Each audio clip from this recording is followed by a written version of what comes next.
आज तक किसी ने यह प्रश्न नहीं पूछा कि दुख कैसे प्राप्त होता है।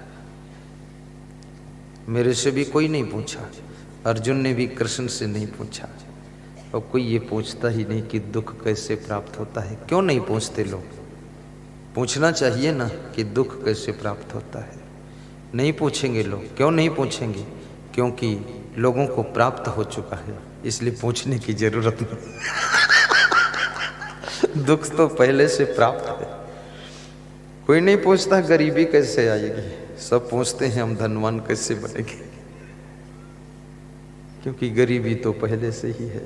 ऐसा आई है गरीबी, जा ही नहीं रही है। दुख भी इतना हो चुका है कि वो विदा ही नहीं हो रहा है, इसलिए हम कभी नहीं पूछते कि दुख कैसे मिलेगा। और जब तक इस जानकारी को तुम प्राप्त नहीं करोगे कि दुख कैसे मिलता है, दुख कैसे होता है, दुख कैसे आता है, दुख क्यों होता है, दुख का कारण क्या है, दुख कहाँ से आ जाता है, दुख क्यों आ जाता है, दुख कौन देता है, जब तक ये आपको पता नहीं चलेगा तब तक आपकी जिंदगी में दुख का आना बंद नहीं होगा। कितना सुख के लिए प्रयास करो, लेकिन आपके जिंदगी में दुख का आना बंद नहीं होगा। फिर तो ऐसे होगा, कीचड़ लगाते रहोगे, दूसरी तरफ पानी से धोते रहोगे, लेकिन ये पता लगाओ ये हमारे कपड़ों में कीचड़ लगता कहाँ से है। जहां से लगता है वहीं से सावधानी बरत लीजिए, तो कीचड़ लगे ही ना तो धोने की जरूरत ही नहीं है, दुख पैदा ही ना हो तो सुख की जरूरत ही नहीं है। ये भी बात मैंने आज ही सोचा है। मैं भी बहुत दिनों से प्रवचन करता हूं पर ये शायद खोसियालेश्वर महादेव की कृपा है जो सोचा हूं। कालू बाबा हमारे पड़ोस बैठे हैं फोटो में, वो कालू बाबा है ना कि शिव बाबा है? खोसियालेश्वर कालू बाबा को बिठा दो, शंकर बाबा कालू बाबा दोनों।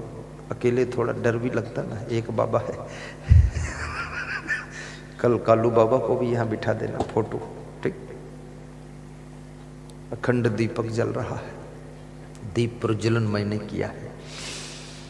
वो भक्त जी दीप लाए थे तो सोच रहे थे क्या करूं, कहाँ रखूं, कौन जलाएगा। मैंने कहा इधर लाओ, यहाँ रखो, मैं जलाऊंगा। फिर वहाँ रख दो, खोसियालेश्वर महादेव के पास में दीपक रख दो। संकोच लगता है, लेकिन फिर भी इस क्षेत्र के लोग समझदार हैं, काफी होशियार है लोग। बहुत अच्छा लगा मुझे, बहनों को देख रहा था आरती का दर्शन करा रही थी, इधर भाइयों को देख रहा था वो भी दर्शन करा रहे थे, 5-6 लोग इधर भी। और दर्शन जो कर रहे थे वो ऐसे आरती लेकर उसमें अपना दान भी अर्पित कर रहे थे। आरती का दर्शन मुफ्त में नहीं किया जाता है, आरती का दर्शन कुछ दक्षिणा भेंट करके किया जाता है। याद रखना, जब आरती की थाल में तुम कुछ अर्पित करते हो तो ये सृष्टि की प्रकृति जो है ऐसा प्रसन्न होकर आशीर्वाद देती है कि जो तुम्हारी मनोकामना है वो पूर्ण होने लग जाती है। इसलिए खाली हाथ ऐसे मत घुमाया करो, थोड़ा आरती में दान भी दिया करो, लेकिन कंजूस मन देना नहीं चाहता है। किसी किसी का मन तो ऐसा होता है कि थाली से कुछ निकाल कर अपनी जेब में रख लो। ऐसे भी लोग हैं। वो तो बहुत लोग देख रहे हैं, अगर कहीं आड़ में हो तो निकाल भी लेंगे। बहुत मन चंचल है। ई मन चंचल ई मन चोर, ई मन शुद्ध ठगहार, मन मन करते सुर नर मुनि चढ़े, मन के लक्ष्य द्वार। मन का बहुत बड़ा खेल है। जो विद्यार्थी मन को संभाल लेता है वो फर्स्ट डिवीज़न और डिक्टेंशन मार्क लाता है। जो साधु मन को संभाल लेता है वो तपस्या में श्रेष्ठ स्थान प्राप्त करता है। जो नेता मन को संभाल लेता है वो फिर क्रोध, लोभ, अहंकार को जीतकर बहुत ऊंचे पद पर पहुंचता है। जो वैज्ञानिक मन को संभाल लेता है, मन की चंचलता को वश में करता है, वो वैज्ञानिक मोबाइल की खोज करता है, कैमरों की खोज करता है, चंद्रलोक जाने के लिए यान बनाता है। सारा खेल तो मन का है। तुम घर संभाल सकते हो, लेकिन मन संभालना कठिन है। तुम पार्टी संभालते हो पर मन नहीं संभालता है। कितने पार्टियों के नेता पार्टी संभाल रहे, पार्टी के मुखिया हैं, प्रांतीय अध्यक्ष, जिला अध्यक्ष, प्रदेश अध्यक्ष और राष्ट्रीय अध्यक्ष हैं, लेकिन जहाँ मन की बात आती है वहाँ घुटने टेक देते हैं, नाक रगड़ते हैं कि हे भगवान, ये मन नहीं संभल रहा है। और ये मन नहीं संभलेगा तो आपके हाथों से पार्टी भी ठीक ठीक नहीं संभल सकती है। जिसका मन नहीं संभला है वो घर भी अच्छी तरह नहीं संभाल सकता है। जिसका मन नहीं संभला है वो साधु जीवन की साधना को भी नहीं संभाल सकता है। जिसका मन नहीं संभला है वो विद्यार्थी विद्या अध्ययन में ठीक से सफल भी नहीं हो सकता है। जिस किसान का मन नहीं संभला है वो खेती बाड़ी में भी सफल नहीं हो सकता है। याद रखना, सफलता का पहला सूत्र है मन को संभाल लेना, और मन को संभालना आ गया तो किसी फील्ड में तुम टॉप कर सकते हो। थोड़ा जोरदार ताली बजाया करो, इतना मरे मराए क्यों हो। 3 दिन में तुम हमको भी निपटा दोगे।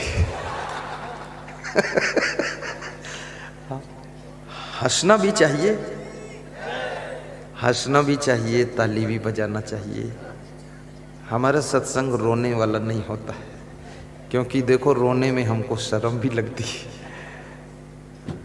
और रोने धोने से हम इसलिए नहीं करते हैं क्योंकि घर में भी तुम रोते हो, खेत में रोते हो, दुकान में रोते हो, पैदा होते हो तब रोते हो, ससुराल में रोते हो, पत्नी रुलाती तब रोते हो। रोते रोते तो इतनी जिंदगी गुजर गई, वो हम भी रुलाएं तो हंसोगे कहाँ, तो हम हंसाते हैं फिर।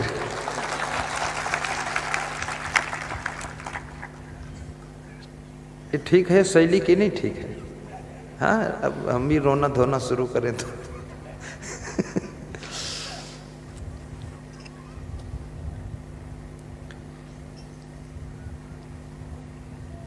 तो दुख क्यों आता है ये समझना है। कपड़े गंदे हुए तो क्यों गंदे हुए, कहाँ से गंदे हुए, कौन लोग गंदगी लगाए हैं। घर में चोरी हुई तो क्यों चोरी हुई, चोरों को गाली बात को दीजिए। आप ये सोचिए चोरी हुई कैसे, चोरी किस तरीके से हुई है, चोरी का मेथड क्या रहा है, चोरी का अंदाज क्या रहा है, चोर घुसा कैसे है और घुसा किधर से है और घुसाया किसने है, और घर की खबर किसने दिया है, ये पता लगाइए। चोर को मत ढूंढो, ये ढूंढो क्या मैंने ताला नहीं लगाया था, क्या मैंने गेट नहीं बंद किया था, क्या मैंने आंगन की जाली नहीं डाली थी, आंगन खुला था, क्या मैंने छत की सीढ़ी का दरवाजा नहीं बंद किया था। चोर की गलती तो सेकंड नंबर पर बात को है, पहली गलती तो जिनके घर चोरी हुई है उन्हीं की गलती है। क्यों दरवाजा खोला रखा, क्यों सीढ़ी का दरवाजा बंद नहीं किया, क्यों ताला नहीं लगाया, क्यों आंगन में जाल नहीं डाला, क्यों आपने लापरवाही की। चोर तो गलती बात को किया है, पहली गलती आपकी लापरवाही से है। अगर आप अलर्ट रहते, सावधान, तो चोर के दम नहीं थी जो चोरी करता, तुम्हारे घर की परिक्रमा करके वापस चला जाता। कितनी महिलाओं की चैन खो जाती है, मेरे पास आती गला खुजलाते हुए, ऐसे ऐसे करती मेरी चैन खो गई। तो जब खो गई तो गला क्यों खुजला रही हो, गले में क्या ढूंढ रही हो। अब वो आधी पागल हो गई क्योंकि चैन गिर गई 10 तोला की, 5 तोला की। 1 तोला सोना कभी दान नहीं दिया और 10 तोला की गिरा के आई है। 10 रुपये दान नहीं दिया और 10 तोला की चैन खो गई है। दान नहीं दोगी तो चैन तो जाएगी ही।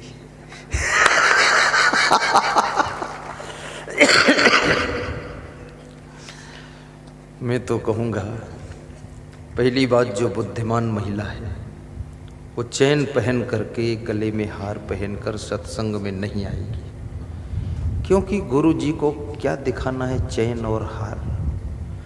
गुरु जी न चैन देखते, न हार देखते, न साड़ी देखते, न बाल देखते, न गाल देखते, और न किसी का मुंह देखते हैं, न टांग देखते हैं। तो क्या देखते गुरु जी?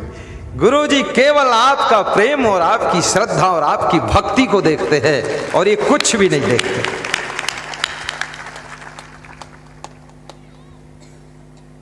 मैं दुबई गया था प्रवचन करने, तो वहां पर 1-1 किलो सोना के हार थे। बहुत बड़े बड़े, यहाँ पहनो तो वो पेट की नाभि तक लटके इतना बड़ा हार। तो मैंने कहा एक दो ले लेता हूँ, फिर सोचा पहनेगा कौन, पत्नी पतना तो है ही नहीं, किसके लिए लूँ। तो फिर सोचा कितने का है, पूछा कीमत तो होश उड़ गई। फिर मैं सोचा इतना तो पैसे भी नहीं जो खरीदूं, तो कम से कम फोटो ले लो इसका। तो मोबाइल में फ़ोटो खींच लिया, बस हो गया। कुछ नहीं है, सोना में सुख होता तो मंदोदरी सुखी हो जाती। सोना में सुख होता तो सोने की लंका में सोने वाला रावण सो नहीं पाया, उसको सुख मिल जाता। सोना में सुख नहीं है, याद रखना। अपनी जिंदगी को सोना जैसे चमकाइए, चरित्र को सोना जैसे चमकाइए, कर्मों को सोना जैसे चमकाइए, तो आपकी जिंदगी में सुख बरसेगा। ये सोना चांदी में सुख नहीं है, लेकिन पहनना चाहिए। क्यों पहनना चाहिए? क्योंकि सुनारों का धंधा बंद हो जाएगा, तो वे क्या करेंगे बेचारे। पहनने के लिए मैं मना नहीं करता हूँ, पहनो, लेकिन सत्संग में आओ या भीड़ भाड़ में जाओ तो घर में धर के आओ, यहाँ पहन के मत आओ। यहाँ तो आओ तो यहाँ गुरु जी की माला पहनो, दुकान से लॉकेट खरीद लो, सब इधर से पहन कर जाओ कि यसंग देव हृदय पर है, बस बात खत्म हो गई।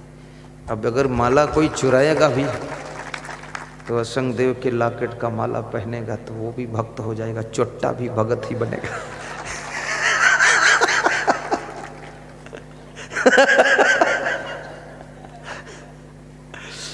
कई लोग तो भगवान को भी चुरा ले जाते हैं।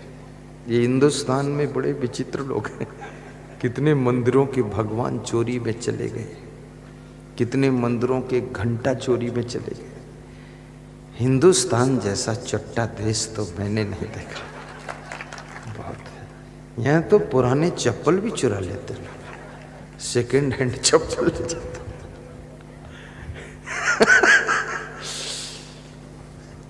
चोरी करने वाले कभी सुख नहीं पाते हैं, चोरी करने वाले कभी सम्मान नहीं पाते हैं, चोरी करने वाले कभी शांति नहीं पाते हैं।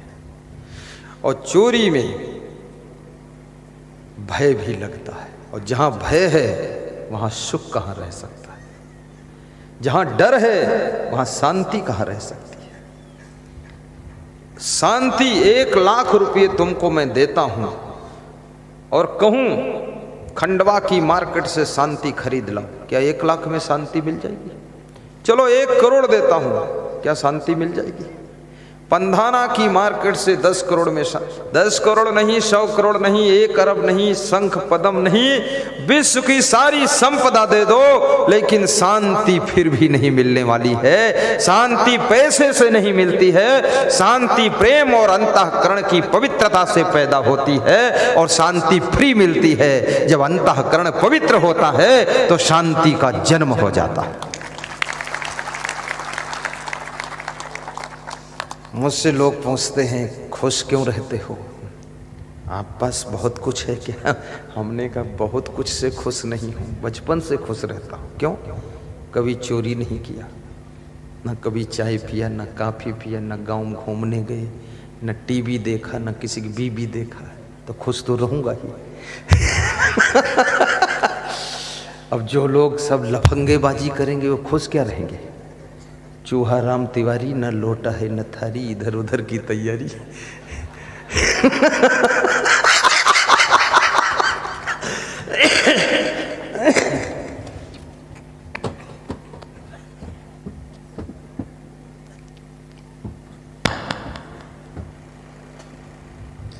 बहुत बड़ी बात है। मुझे तो ये जो मैं प्रवचन सुना रहा हूँ ना, इसमें ज़्यादातर मेरी जिंदगी का ही अनुभव है। मैं बहुत सोचता हूँ मनुष्य के बारे में, दुख सुख के बारे में बहुत विचार करता हूँ कि इतना लोग दुखी क्यों होता है। आपके अंदर अगर एक भी गलती है, आप खुश नहीं रह सकोगे, और गलतियों से तुम मुक्त हो गए हो तो आप फिर प्रसन्न रहोगे। पैदल चलो तो खुश रहोगे, गाड़ी में चलो तो खुश रहोगे, एरोप्लेन में उड़ो तो खुश रहोगे। और खुशियों को देने वाला कौन है? पहला दिन है, यही बता देता हूँ।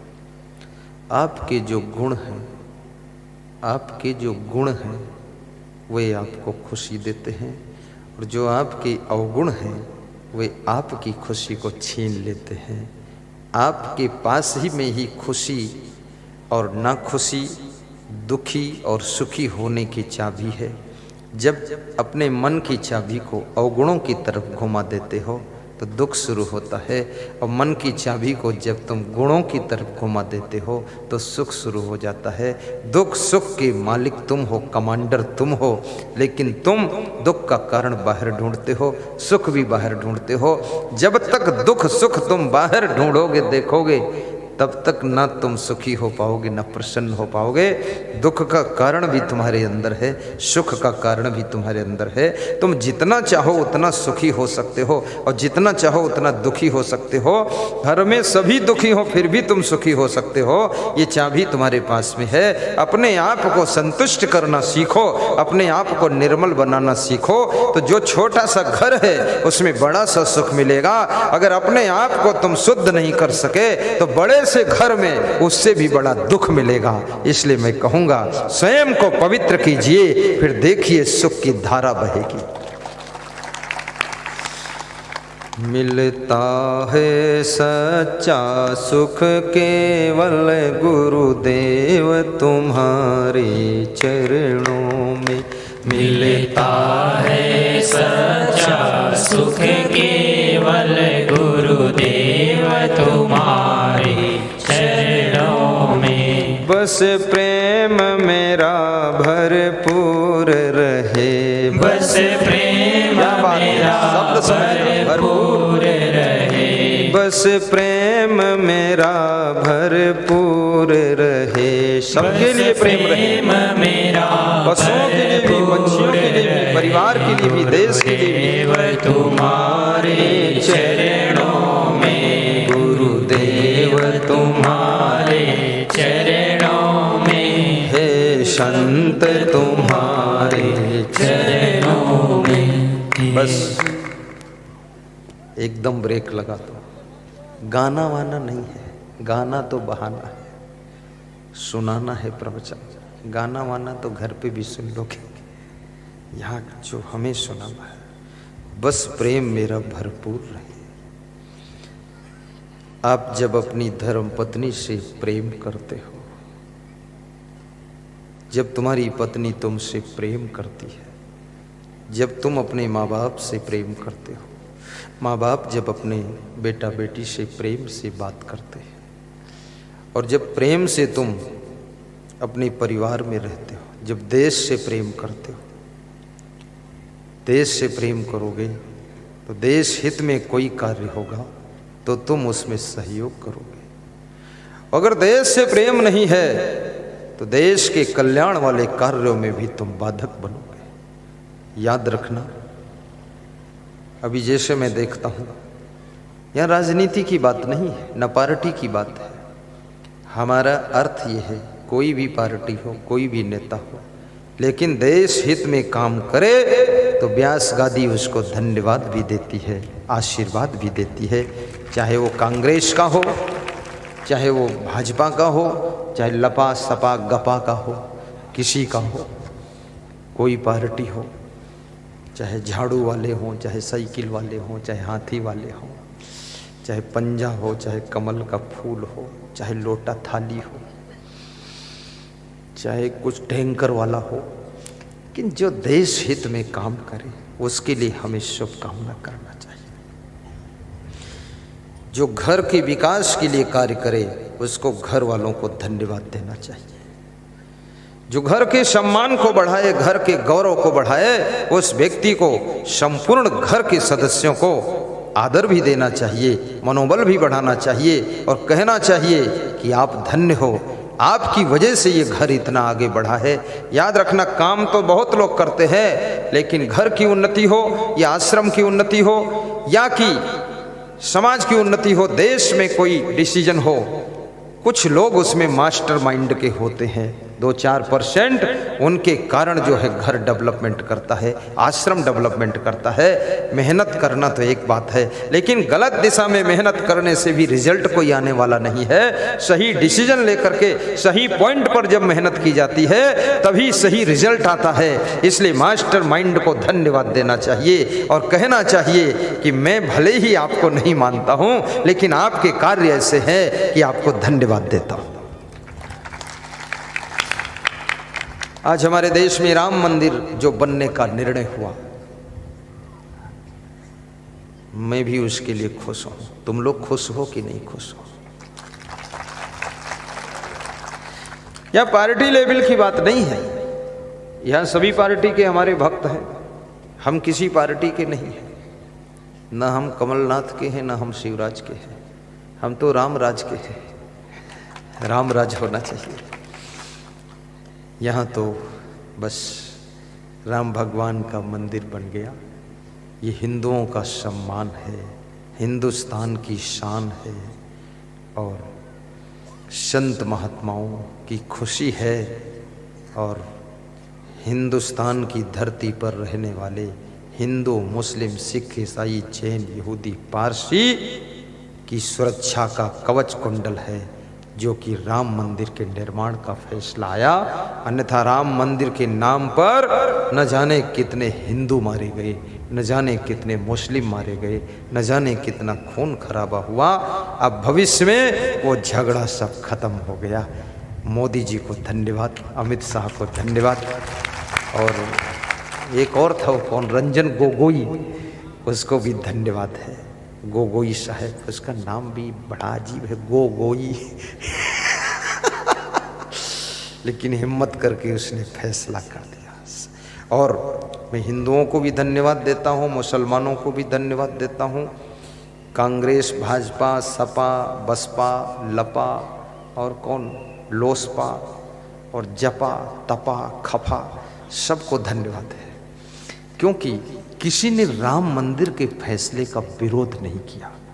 मुस्लिमों ने भी चुपचाप धन्यवाद दिया, सिखों ने धन्यवाद दिया, हिंदुओं ने धन्यवाद दिया और सब देशवासियों ने धन्यवाद दिया, सब पार्टियों ने धन्यवाद दिया। राम मंदिर में कोई किसी को इनकार नहीं था।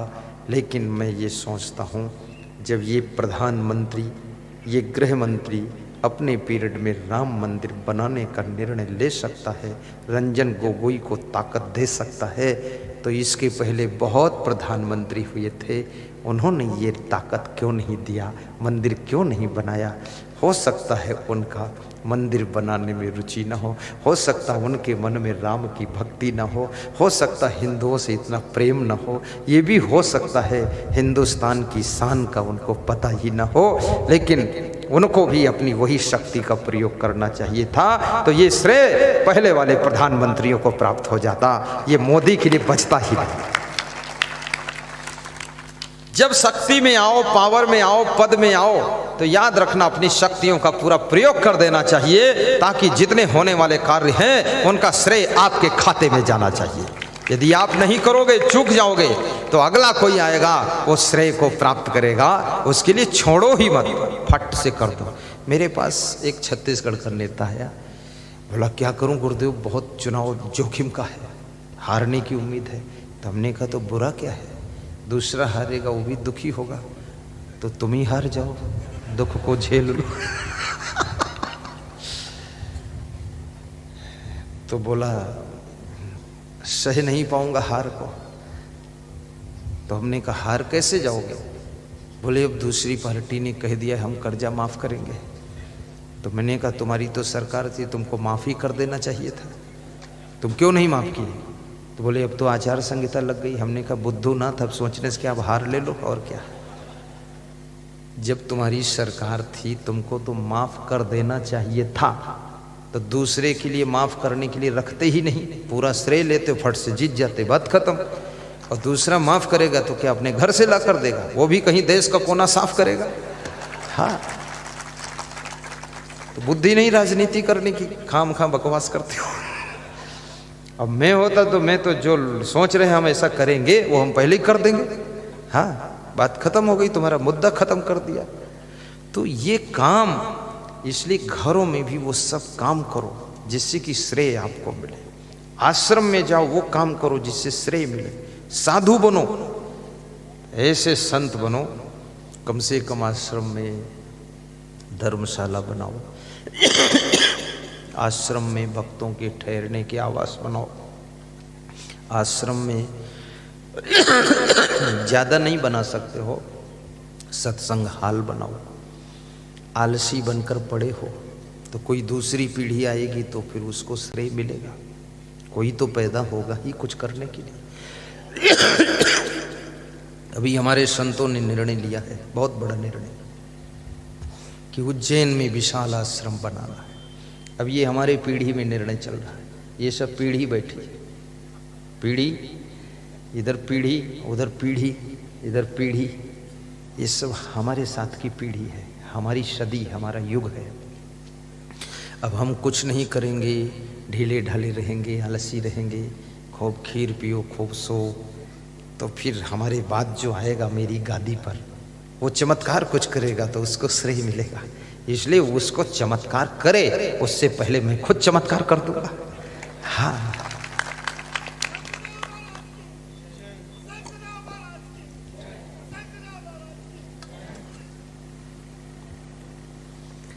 एक राष्ट्र कवि हुआ है, उसका नाम था मैथिली शरण गुप्त। उसने एक कविता लिखी बहुत अच्छी, सभी लोग सुनना ध्यान से। नर हो न निराश करो मन को, दोहराना, तुम भी दोहराना। नर हो न निराश करो मन को, कुछ काम करो, कुछ काम करो, कुछ काम करो, कुछ काम करो, जग में रह कर कुछ नाम करो। क्या बात है, जग में रह कर कुछ नाम करो। कोई भी कार्य तुम करोगे, यदि कुनकुना कार्य करते हो, थोड़ा थोड़ा करते हो, तो उसमें नाम वाम कुछ नहीं होगा, पूरी ताकत झोंक देनी पड़ेगी। मीराबाई ने भक्ति किया तो पूरी ताकत से भक्ति किया, तो मीराबाई का भक्ति के आकाश में नाम छप गया। शिवरी ने गरीबी में झोपड़ी में भक्ति किया, लेकिन पूरी ताकत से भक्ति किया, तन मन समर्पित कर दिया, तो शिवरी का नाम भी मीरा से भी और ऊपर अंकित हो गया। भक्ति कर तो इतनी कर कि भक्ति की तू हद कर दे, और मेहनत कर तो इतनी कर कि गरीबी को रद्द कर दे, और सत्संग सुन तो इतना सुन कि यमराज के दरबार में जब पहुंचे तो अपने कर्मों का खाता भी रद्द कर दे, रद्द कर दे।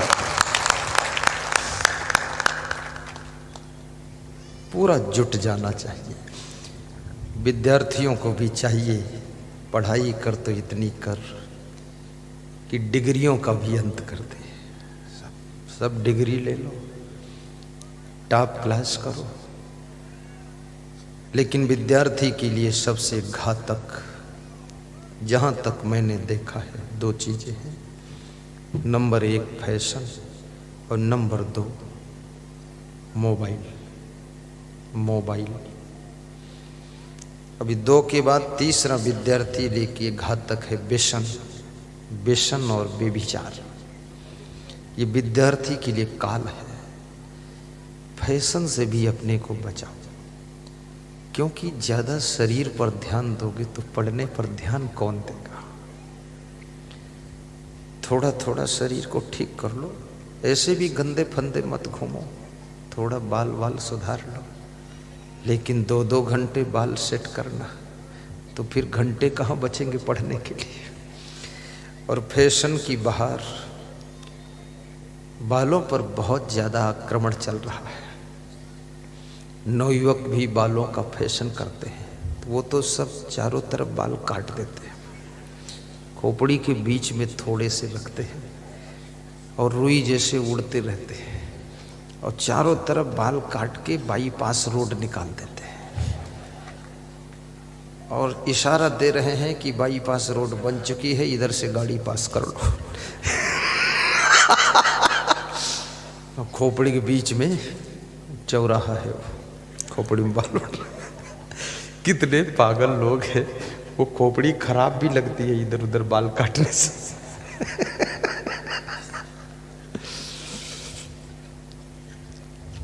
अब लड़कियों में स्त्रियों में भी फैशन आया तो वो कुछ बाल आगे लटकाती है। और तुम 50 लड़की इकट्ठी करो, 50 प्रकार के बाल की सेटिंग देखोगे। बुद्धिमान तो हैं लड़कियां, बहुत बुद्धिमान है। कोई इधर को लटका रही, कोई उधर लटका रही, कोई यहाँ से काट रही, कोई ऊपर खींच रही, कोई यहाँ डिजाइन बना रही है, कोई बीच में थोड़ा बाल फुला देती है, गुलगुब्बा बना देती है।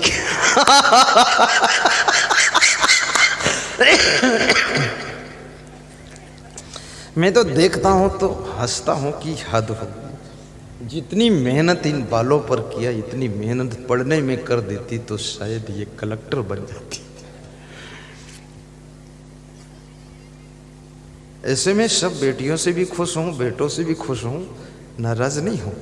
लेकिन मेरी इच्छा है ये सब बेटियां सेल्फ डिपेंड हो, इतनी योग्य बने कि अपने पैरों खड़ी हो सके। कहीं फैशन के आकर्षण में इनका समय बर्बाद न हो, व्यसन विलास में इनका समय बर्बाद न हो, मोबाइल में नवयुवक का समय बर्बाद न हो। अपने जीवन में किसी भी चीज को व्यसन न बनने दो, आवश्यकता भर रखो, बस ठीक है। अभी यूनिवर्सिटी डिग्री कॉलेज के छात्र नशा में भी डूब रहे हैं। माँ बाप को बेवकूफ़ बनाते हैं, कहते हैं इतनी फीस देनी है, उतनी देनी है, कोचिंग करनी है। माँ बाप को कोच कर कोचिंग बता कर 10 हज़ार 20 हज़ार मंगा करके और वहाँ नशा के चक्कर में फंसे हुए हैं। तुम सोचते हो माँ बाप को बर्बाद कर रहा हूँ, नहीं, तुम अपना भविष्य और भाग्य बर्बाद कर रहे हो। माँ बाप तो ये बूढ़ी हड्डियाँ कमा कर तुमको दे देंगी, थोड़े दिन बाद मर जाएंगी, लेकिन तुम्हारी हड्डियों की दुर्दशा होगी, तुम योग्य नहीं बन पाओगे। इसलिए यूनिवर्सिटी के छात्रों से भी निवेदन है, डिग्री कॉलेज के छात्र छात्रा, कृपया जिस उद्देश्य से घर छोड़ करके वहाँ गए हो, उस उद्देश्य में अपना ध्यान लगाइए। वहाँ नशा व्यसन में मत डूबिए, मोबाइल में फिल्म उलम मत देखिए। जिंदगी को धन्य बनाना है तो प्रवचन सुनिए, और प्रवचन सुन करके व्यसन से बचिए, फैशन से बचिए, और कोई प्रकार का नशा नहीं होना चाहिए। नशा हो तो एक हो जो तुम्हारे जीवन का परम लक्ष्य है, उसको प्राप्त करने का नशा आपके ऊपर चढ़ना चाहिए और वहां तक पहुंचना ही है, वही दिखना चाहिए। जैसे अर्जुन को मछली की आंख दिख रही थी, ऐसे आपको भी अपना लक्ष्य दिखना चाहिए, इधर उधर दूसरा कुछ नहीं दिखना चाहिए।